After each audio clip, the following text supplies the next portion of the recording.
morning. I welcome you all to this session of fluid mechanics. And last class we were discussing about the stability of floating bodies, and we ultimately came to the conclusion that if the meta center is above the center of gravity, then a floating body is in stable equilibrium. If the meta center coincides with the center of gravity, it is in neutral equilibrium, and if the meta center is below the center of gravity, the floating body is unstable equilibrium. This we discussed. Now we see that also we recognized or we derived an equation representing the metacentric height in terms of the dimension of the body, that is the geometrical shape of the body and its dimensions. And if we recall, the equation is like that: the distance between the center of buoyancy to the metacenter along the old vertical line containing the center of buoyancy, center of gravity and the metacenter is equals to the moment of area of the plane of flotation about an axis perpendicular to the plane of flotation divided by the immersed volume. Now we just see one interesting thing, that when let us consider a floating body, let us consider a ship, let us consider a ship like this, a floating. Now we see that if this is the metacenter, a stable condition, if this is the center of gravity and this is the center of buoyancy, this is under stable condition. That means under a tilted condition, under a tilted displaced condition, the ship looks like this, and we have recognized one thing, that this is M, this is the nu B, center of buoyancy B dash, and this is the G, through which the vertical force W acting, through which AB. Now we see in this case the restoring moment which acts in this direction opposite to the direction of tilt is equal to this distance into W or FB. Let us call W, and this distance can be written for small angle theta, Gm sin theta. This is the restoring moment. Now if I equate this with the moment of inertia and the angular acceleration from the conservation of angular momentum, theorem of conservation of angular momentum, we can write this is equal to the moment of inertia of this body, mass moment of inertia of this body about the plane of or the axis of rotation times into d square theta dt square, where this is the angular acceleration. That means theta is the angle of heel at any time, instantaneous angular heel at any time t, with a negative sign, because this is a retarding one, because the couple is the restoring couple. So therefore the roll is reducing. That means if we consider the rolling of the ship, we can write the equation for the angular position with respect to time by this, considering the theorem of conservation of angular momentum.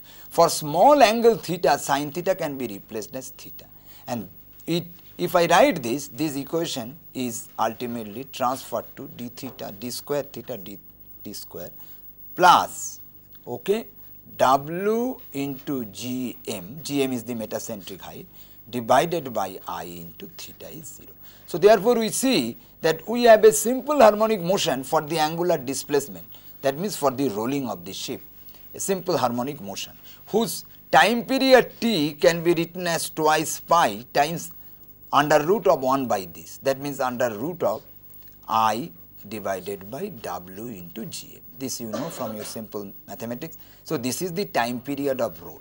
So one very interesting thing comes out from this, that time period of roll is inversely proportional to the metacentric height. That means if we make the metacentric height big, that means give a better chance of stability, then the time period will be very small, and time period very small means rolling will be fast, which can cause discomfort to the passengers. So in ships carrying passengers, sometimes the metacentric height is made relatively low at little sacrifice of the stability to increase the period of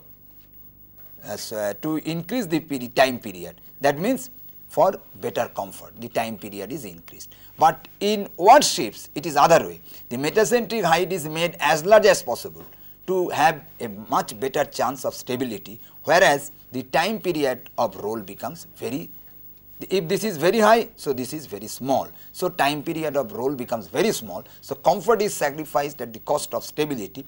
But for ships carrying passengers, sometimes the comfort is not sacrificed that much with the respect of stability, because stability is also first primary thing is the stability, but what allowance we should give for GM. If you make GM very high with a greater factor of safety, sometimes it affects T, causing the uncomfort to the passengers. So, this is the key equation for the ruling. Okay, that is all regarding this metacentric height problem, but few things I must tell you at this moment before concluding this buoyancy thing. One thing you must know, that for a floating body, even if G is above the center of buoyancy, it is stable. Why? Center of buoyancy gets a chance to shift in the direction of the tilt. So, when center of buoyancy shifts direction of the tilt because of the changing in the immersed volume, not total volume, is distribution, that stability is improved. Similarly, if the gravity also tries to change in the direction of this tilt, it will give an adverse effect of the stability, that you can very well understand. So, therefore, the gravity, the center of gravity is not allowed to change in the direction of the tilt. So, this may happen in a case when some cargo may move in the ship, or sometimes it happens if the floating body contains inside a liquid. So, when it is given a tilt, the free surface of the liquid will be horizontal. So, some liquid volume will be moving towards the tilt.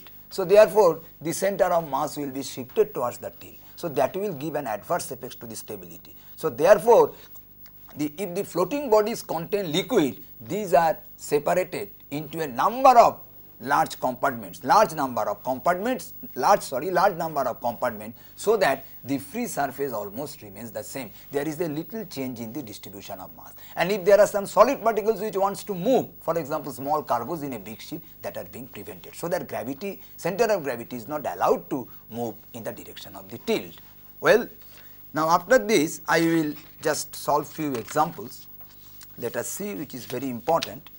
First is example 1. And an inclined tube manometer, let us see the example 1.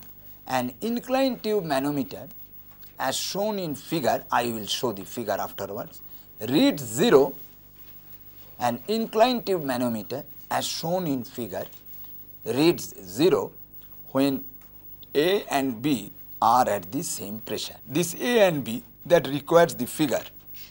So, that is why figure, some A and B, you just recall it. When at the same pressure, an inclined tube manometer as shown in figure reads 0. The reservoir diameter is 50 millimeter. As you know, an inclined tube manometer has a big reservoir and a small tube, and that of inclined tube, which is inclined, 5 millimeter, which is very small compared to the reservoir. For theta is equal to 30 degree and gauge fluid with S is equal to 0.332, that is the specific gravity, S is specific gravity of the fluid. Find PA minus PB, that is the pressure at A and pressure at B, the difference of this as a function of reading R. R is the reading, that I will show in the figure. How much will the error be if the deflection of the liquid level in the reservoir were neglected? So, this is all right. Again I am reading an inclined tube manometer as shown in figure reads 0 when A and B are at the same pressure. The reservoir diameter is 50 millimeter and that of inclined tube 5 millimeter, that is the inclined tube. For theta is equal to 30 degree and gauge fluid with S 0.332, that means the gauge fluid whose specific gravity is 0.332. Find the difference of pressure between A and B, that is PA minus PB, as a function of reading R, that is the manometer reading. How much will the error be if the deflection of the liquid level in the reservoir were neglected? So, the advantage of liquid level reservoir to be neglected is that we can make the reservoir, as I have told earlier, not of transparent material, which may be costly. So, only we can make the inclined tube transparent. So, this problem is well understood.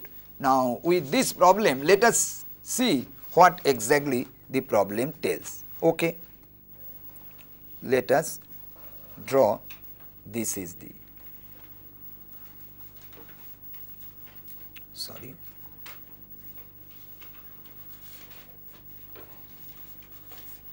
this is the inclined tube, okay, and this is the system A. Let this is the point A where the pressure is exerted P, and let this is the point B where the pressure is exerted PB. That means A and B, these two open ends of these two sides, one is the reservoir another is the short limb, are connected to two systems whose pressure PA and PB. Well, let us consider the initial level of the liquid be here. Let us consider the initial level of the liquid when there was no pressure A and B, PA and PB equal, that is initial. That means initial level means if the manometric, this is the manometric, full of manometric liquid, then this will be at the same level. That means that it is written in the problem, you see that when A and B are at the same pressure, that means the system pressures are same and they are not connected to A and B which are varying in pressure, either way you can understand. The reading figure reads 0, that means inclined tube manometer reads 0, that means here the reading is 0. This we measure like this. Now what happens when this pressure is applied, when A and B, it is applied to that, when PA is greater than PB, then what happens? This limb will be decreased and here this will be increased. That means the manometric fluid, that means this is the manometric fluid. So this reading we tell it as R, which is graduated along this tube. This reading we tell it as R, this is the reading. Now we have to find out PA minus PB as a function of R, which is very simple. Now what we have to do? We have to find out, this is the level, now this is the, so we are finding out the pressure at this point. So let us consider the hydrostatic equation we are writing at this level from both these sides.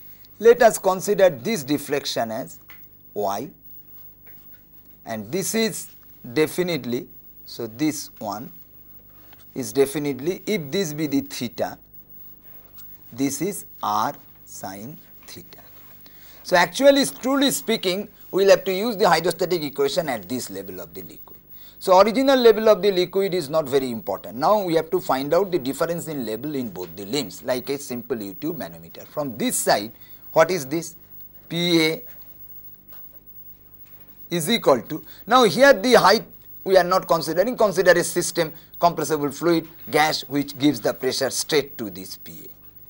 Because you know the height of the fluid in case of a gas whose density is low is neglected. So it is not a liquid, straight a system pressure which may be air is just impressed on this surface. So it is simply PA, which is equated from this side PB plus this height plus this height of the manometric fluid. That means plus R sin theta plus Y. Well, R sin theta plus Y into rho into G, where rho is the density of the manometric fluid here. All right, now what is Y? Y is from the continuity, that means the amount of liquid which is being depressed in the reservoir has gone here. So therefore one can write that this Y into A is equal to, where A is the area of this, well, is equal to this R which has moved along this pipe, R into A. That means this equates the same volume of the liquid which has come down here has gone up there. So with this we can write PA minus PB is equal to what? R sin theta, if we take common, 1 plus what is this? Y is equal to R A by A, that means A by A sin theta. All right, any question? It's simple mathematics at school level, but the concept is that at this point we are equating the pressure from both the limbs as we do in case of a manometer, U-tube manometer. It is a modified version of an U-tube manometer. All right. Now therefore, now we see that without doing that, if we have a not a transparent material with the reservoir, only this part is transparent, we do not know this level. We only read 0 at its initial level, what is the problem statement, then we only see the deflection, that means the movement of this liquid in the inclined tube, and only read R and try to find out PA minus PB as only R sin theta into rho g. Then this is the actual, right, A, and this is the measured. So if we measure only the movement from 0 to this, that initially it was 0 and we measure the only R reading, that is the, what is that reading? Movement of the liquid in that tube. Then this will be the reading, and it is common sense, just you see from these two that the difference, this difference between these two will be very less provided A is very less than A. If A by A is very small than 1, sin theta is not very small in the case, because it usually varies between 10, 20, 30. So if A by A is very small, so this part is negligible, these two will be equal. Now the problem is to find out the error. So if you define error as, let this is delta P actual and this is delta P measured. Then if we define the error E, well, then E is equal to, in terms of percentage, delta P actual minus delta P measured divided by delta P actual. This is the percentage error, 100. If you make that, that means this becomes this, can you see, the delta P actual minus delta P measured. So if you make that, this will be 1 by 1 plus A by a simple algebra. If you make 1 by A plus A, that means delta P actual minus delta P measured. So therefore numerator it will be R sin theta A by A sin theta, and denominator it will be delta P actual R sin theta 1 plus A by A sin theta. R sin theta will cancel, and you again make the numerator 1 by dividing A by A sin theta, so that in denominator we get that. This is a simple algebra. Now if you make the substitution here, A is this 50 millimeter and this diameter is 5 millimeter small. So this whole square, these are the diameter into sin theta half. So this comes out to be into 100, well, and this will be 1.96%. All right, any difficulty? So this is the value of delta PA, this is the value of delta PM, this is the fluid mechanics. After that it is a class 8 level algebra. So you can find out that delta PA minus delta PM by delta PA into 100 becomes equal to this. So if you put the values, you will get this 1.96%. I think that is nothing great, only the concept is here. All right. Okay. Now come to the second problem, which is very interesting. Second problem. Well, second problem, as you see, it is the problem related to the pressure on a curved surface. Pressure on a simple surface is very easy. If you have any problem, you just ask me. Don't make any noise in the class, you just ask me. Is there any problem? Difficulty? Please. Okay, all right. Then now you see, this problem tastes like this. Example 2. Calculate the force F required to hold the gate in a closed position. There is a gate which is a sector of a circular arc. That means it is a, this is 0.6 meter, this is 0.6, this is 0.6. So this has to be understood from the figure. So it is sector of a circular arc. This gate is 1.2 meter wide, which I have forgotten to write, 1.2 meter wide. That means the gate is like this. This is plane in the perpendicular direction. This is the plane of its plane of the oil, plane of the gate. So in this direction, perpendicular direction, the gate is 1.2 meter wide. That means it is a sector of a cylindrical surface. One sector, quadrant, one quadrant of a cylindrical surface. Not sector, I will tell, one quadrant of a cylindrical surface whose radius is 0.6 meter. So this is connected to a closed box with oil and water at pressure. How do you know? Because if you attach a manometer, this manometric fluid is mercury. This manometric fluid is mercury, Hg.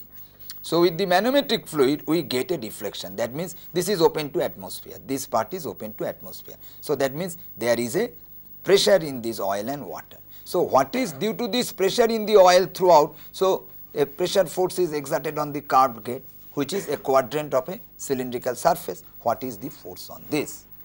So what should be our first duty to do? Please tell me what should be our first duty to do in this problem to find out. Please tell. Huh? Pressure at this point, top point. Let this pressure at the top point is P.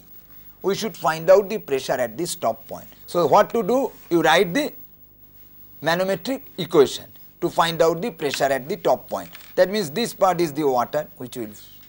So if we write the manometric equation at this plane, what we get from this side? P plus what we will write, the pressure due to this height, this column of oil, that means rho GH. What is rho? Density. Oil S means specific gravity, that means 0.8 into 10 to the power 3 is the rho, into G 9.81 rho G, into H. What is H? 0.6 rho GH. All right, rho GH plus the height of the water column equivalent to 0.6 here, 0.2 here, and also 0.6 here. That means 0.6 all water column plus 0.2 plus again 0.6. You come to this point from this straight, plus again 0.6, as it is given in the problem. This deflection is 0.6 times the density of the water is 10 to the power 3 H rho G, rho Hg, whatever way you write, H rho into G 9.81. Here H is 0.6, rho is this and G is this, H rho G. So from starting from this point P, that is pressure P, we come here. Equate from this side is equal to, it is atmospheric pressure 0. If we want to find out the force due to the pressure above the atmosphere, because this side atmospheric pressure forces is acting, so therefore we take atmospheric pressure as 0. So 0 plus only this column of liquid, 0.6, and manometric fluid is mercury, whose density is rho is 13.6 10 to the power 3 H rho into G 9.81. Simply, so if you equate this equation, if you solve this equation, P will come equal to some 61.61, you check that, 61.61 into 10 to the power 3 Newton per meter square. Well, that means 61.61 kilonewton per meter square. So this is the P. Now next part is to find out, so this we know the P. Now we should find out the pressure on this curved surface.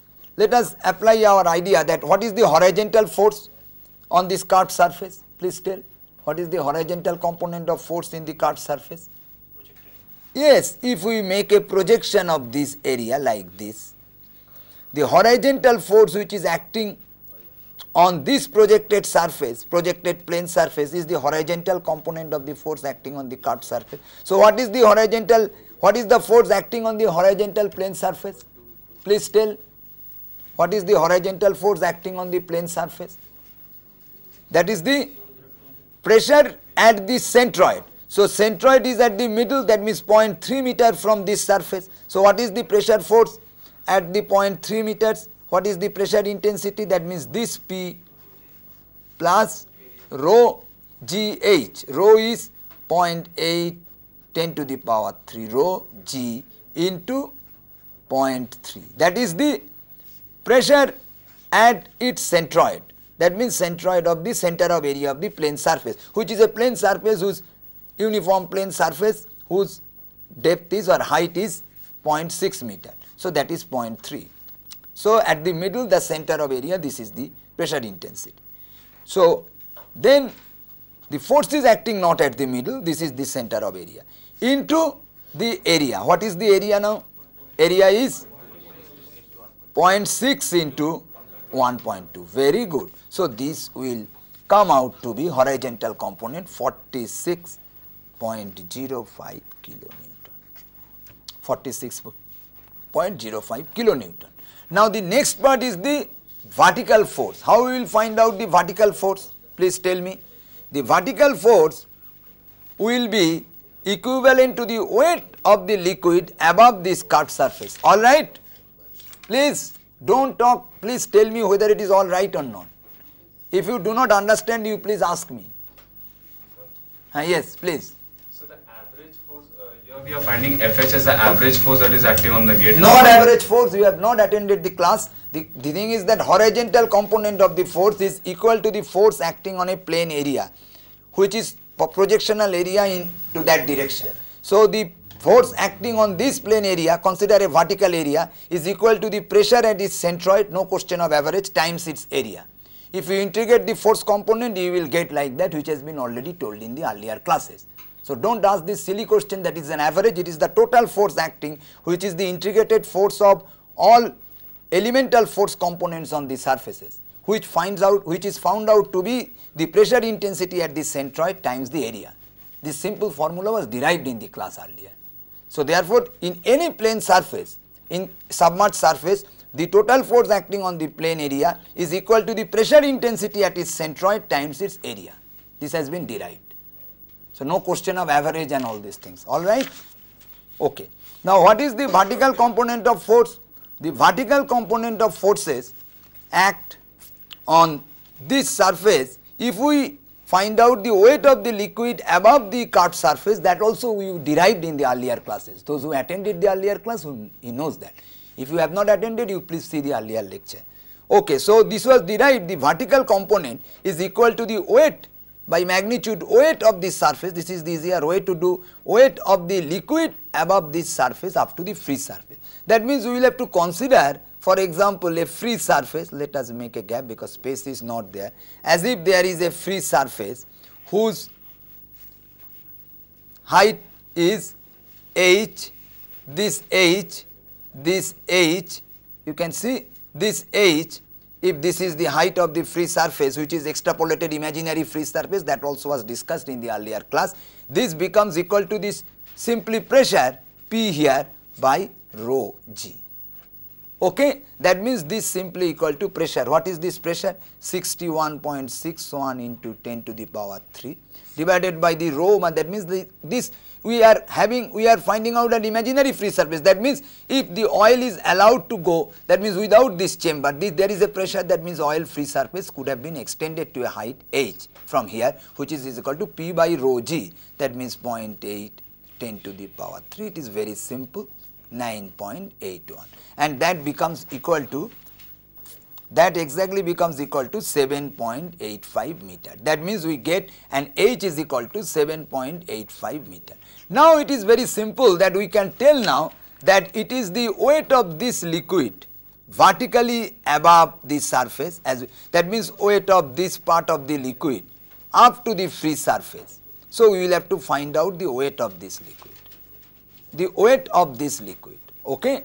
So how to find out the weight of this liquid? Please tell me. How to find out the weight of this liquid? That is, yes, you can find out the volume. Weight of this liquid means the volume of this liquid, volume of this parallelepiped, whose area is this area, this into this and multiplied by this, minus the volume of this cylindrical part. So therefore we can write Fv is equal to rho. Rho is 0.8 10 to the power 3. Better we write rho and into the volume. What is the volume? Volume you can write that this is equal to 7.85 plus 0.8. That means volume is 7.85 plus 0.6. Very good.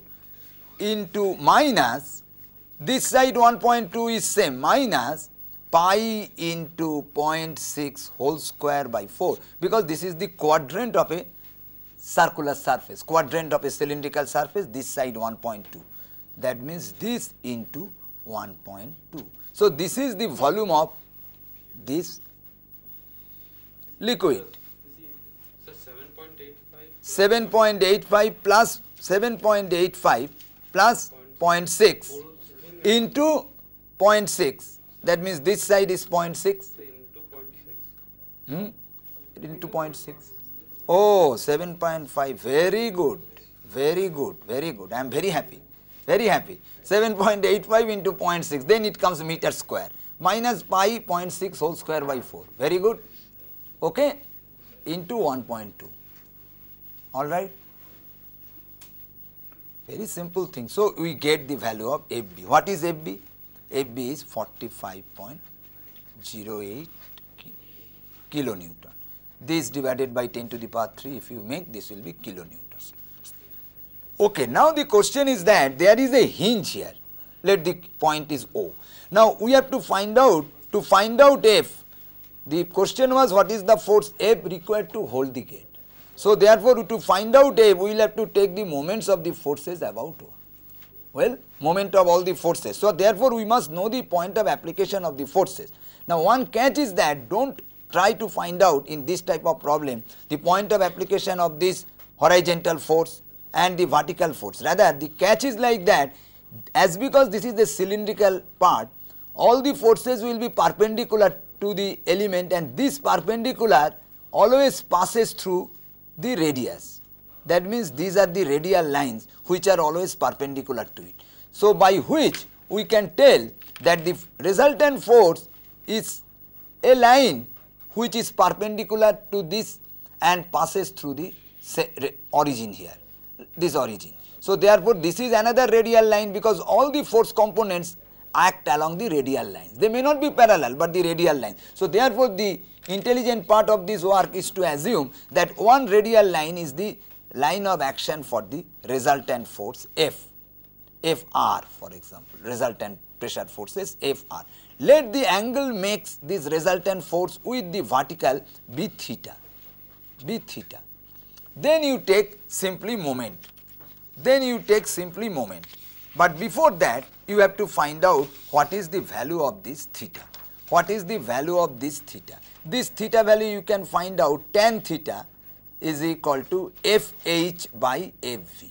Simple, a vector that Fh, that is the h component, divided by Fv, and Fh and Fv are known, and if you use this value of Fh and Fv, you will see this is 46.05 divided by 45.08, and this becomes is equal to 1.02, and theta is 45 point, this you check, 57 degree.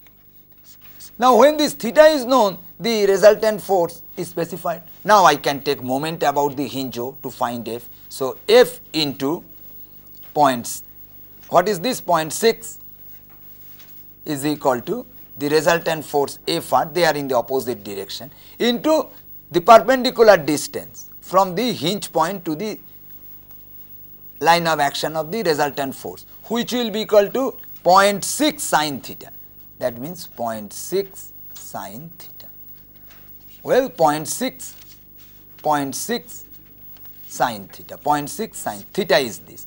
So this gives you F is equal to 46.01 kilonewton. Okay, all of you have understood? All right. Okay. Now we come to the third problem. Well, the third problem is a very simple problem. A uniform wooden cylinder has a specific gravity of 0.6. A uniform wooden cylinder has a specific gravity of 0.6. Find the ratio of diameter, quick, find the ratio of diameter to length of the cylinder, find the ratio of diameter to the length of the cylinder, so that it will just float upright in a state of neutral equilibrium in water. Probably it is one of the simplest problems in metacentric height. A uniform wooden cylinder has a specific gravity of 0.6. Find the ratio of diameter to length of the cylinder so that it will just float upright in a state of neutral equilibrium in water. Well, so this is a very simple problem. Oh God, this. Again, a uniform wooden cylinder, consider a wooden cylinder, specific gravity 0.6. Find the ratio of diameter to length of the cylinder so that it will just float upright in a state of neutral equilibrium. All right, these are the pertinent points. Okay. Now, what is this? You consider a wooden cylinder and it is floating in this equilibrium. S is equal to specific gravity is 0.6. Let us consider the height of the wooden cylinder as h. That means this is this h. So if this be y, what will be the value of y? The height of the floating part, uniform wooden cylinder, y will be how much h? It is class 9 level thing, 0.6 h. How?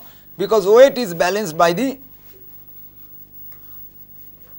weight. Where is the weight acts? Weight acts at h by 2. That means this is the center of gravity through which the W acts. And this, let this point is O, base point. OG is equal to 0.5 h. Okay. Now, center of buoyancy acts at y by 2. This is the center of buoyancy. This is B, FB. So, from the equilibrium consideration, W is equal to FB. What is W? Pi d square, let d is the diameter of the cylinder, times h into density of the cylinder, rho c, is equal to the buoyant force. Buoyant force is the weight of the h rho into g. Of course, g is there. G is equal to weight of the displaced volume. What is the displaced volume? Pi d square by 4 into y into rho of into rho of water into g. Now, rho c is equal to 0.6 rho of water. So, from which we get y is equal to 0.6 h. It is very simple. Class 9 level it is done. So, when 0.6 is the specific gravity, y is 0.6 h. Alright. So, therefore, B is the center of buoyancy for the uniform cylinder. It will be at the middle of this y. That means, OB is equal to 0.3 h. That means, this distance is 0.3 h and O to G, this distance is 0.5 h. Metacenter will be above the center of gravity for stable equilibrium, and for neutral equilibrium it is coinciding. Let us discuss in general. M is above this. So, what is the value of Bm? We know Bm is I by V. What is the concept of I? I is the cross moment of area of the plane of flotation. That means, if I take a sectional view, I will see a circle. That is the circular cross section. And we have to take the moment of area of this circle about this axis. That is the axis perpendicular to the plane of flotation. Okay. So, this axis we will take, plane of flotation. So, about this axis, what is the moment of area? I is equal to pi d4 by 64. So, this is the moment of area of this circular area of diameter d. Okay. So, this is another diameter, that means the moment of area of a circle about its diameter times the volume. What is this immersed volume? Please tell me. Pi d square by 4 into this one, that means 0.6 h. So, this is equal to Bm. So, what is Mg or Gm? Is Bm minus Bg. Well, Bm minus Bg. So, Bm minus Bg, you understand this? Bm minus Bg. Now, Bg is, what is Bg? Let us write here. Bg is OG minus OB. Yes, 0.6 h into pi d square by 4. So, y is immersed volume. Y is 0.6 h. So, y is 0.6 h. It is immersed volume. You are correct. It is immersed volume. That is why pi d square by 4 h, not h, 0.6 h. Alright. So, Bg is 0.2 h and Bm is this quantity. So, therefore, next part is very simple, that is Gm is equal to pi. So, now you cancel it, that means d square by, then it is 16 into 0.6, that is 9.6 into h minus 0.2 h. This is Gm. This has to be greater than 0 for a stable equilibrium. For neutral equilibrium, according to the problem, this is 0. So, this gives d by h equals to 1.386. From this you get a value, d by h is equal to 1.386. All right. So, this is a very simple problem of metacentric height. Please tell me whether there is any problem. Today I think we have completed this second chapter. Of course, the time is short, otherwise I could have given a closer lecture today. So, next class I will be giving a short closer lecture of what we have covered in this section, and we will pass on, or we will start the next section, kinematics of fluid. Well, thank you.